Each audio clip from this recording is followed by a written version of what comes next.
প্রিয় দেশবাসী, আপনারা ইতিমধ্যেই জেনেছেন যে ফ্যাসিস্ট খুনি শেখ হাসিনার যেই সংবিধান রয়েছে সেই সংবিধানের রাষ্ট্রপতি উনি কিছুক্ষণ আগে বিবৃতি দিয়েছেন যে ফ্যাসিস্ট খুনি শেখ হাসিনা যে দেশ থেকে পালিয়েছে তার কাছে কোনো পদত্যাগপত্র জমা দেয়নি। আমরা দেখেছি গতকাল চট্টগ্রাম বিশ্ববিদ্যালয়ে ছাত্রলীগের আবার পুনর্বাসনের জন্য বিভিন্ন ধরনের পায়তারা পড়েছে।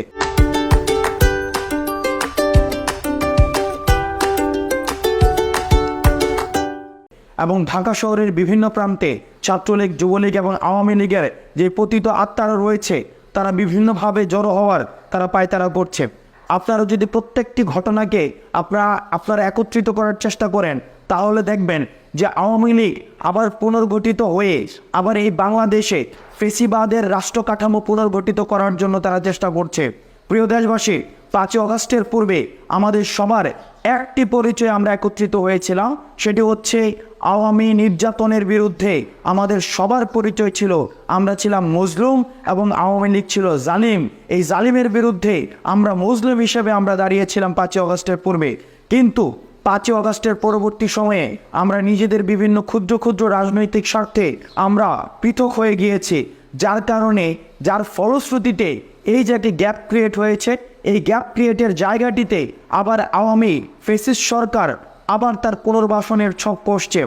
আমাদের দেশবাসীর প্রতি আহ্বান জানাবো এবং যে রাজনৈতিক দলগুলো রয়েছে, বিশেষ করে বিএনপি, জামাত, ছাত্রদল এবং ছাত্র শিবির, যারা গত 16 বছর ধরে বিভিন্ন আওয়ামী ফ্যাসিস্ট সরকারের রাজনৈতিক নিগ্রহের শিকার হয়েছেন, আমরা আপনাদের কাছে আহ্বান জানাবো নিজ নিজ দলীয় স্বার্থের ঊর্ধ্বে উঠে আমরা 5 আগস্টের পূর্বে যেভাবে মজলুম হিসেবে আমরা জনতার কাতারে এসে দাঁড়িয়েছিলাম এবং ফ্যাসিস্ট খুনি শেখ হাসিনার বিরুদ্ধে আমাদের অবস্থান জারি করেছিলাম এবং নিজেদেরকে এই জালিমের বিরুদ্ধে আমরা মজলুমের কাতারে এনে দাঁড়িয়েছিলাম, এই আওয়ামী লীগকে স্থায়ীভাবে বাংলাদেশ থেকে নিষিদ্ধ করার জন্য এবং আওয়ামী লীগেরকে স্থায়ীভাবে সমূলে উৎপাটনের জন্য শেষ পর্যন্ত আমাদেরকে একত্র থাকতে হবে।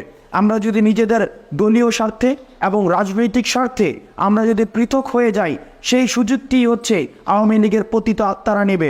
সুতরাং আপনাদের কাছে আহ্বান, আপনারা বিভিন্ন জায়গায় যদি খুব মনোযোগের সাথে দেখেন তাহলে দেখবেন বিভিন্ন জায়গায় চক্রান্ত চলছে, বিভিন্ন জায়গায় আওয়ামী লীগকে আবার পুনর্বাসন করার আমরা দেখছি প্রশাসনিক এবং বিচারিক বিভিন্ন ধরনের ষড়যন্ত্র চলছে। এই ষড়যন্ত্রগুলোকে রুখে দিতে আমাদের জাতীয় ঐক্যের কোনো বিকল্প নেই।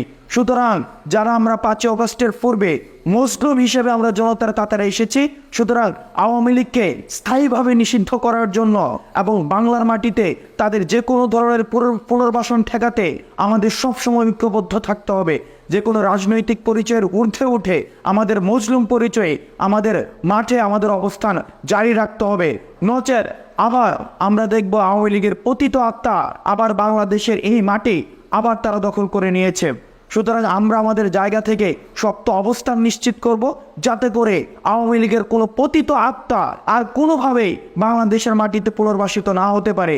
ছাত্রলীগ, যুবলীগ, আওয়ামী লীগকে স্থায়ীভাবে রাজনৈতিকভাবে নিষিদ্ধ করার জন্য, বিচারিকভাবে নিষিদ্ধ করার জন্য আমাদের সামষ্টিক যত ধরনের পদক্ষেপ নেওয়া প্রয়োজন আমরা সেই পদক্ষেপগুলো আমরা সামষ্টিকভাবে নেব এবং বাংলাদেশে গণতন্ত্র এবং ন্যায্যতা এবং যেই দায় দরদ এবং ইনসাফের যেই বাংলাদেশ, সেই বাংলাদেশ প্রতিষ্ঠিত আমরা পরেই ছাড়ব। আপনারা সবাই ভালো থাকবেন, সুস্থ থাকবেন এবং আওয়ামী লীগকে স্থায়ীভাবে বিতাড়িত করার জন্য আমাদের যে সংগ্রাম, এই সংগ্রাম সবসময় জারি থাকবে।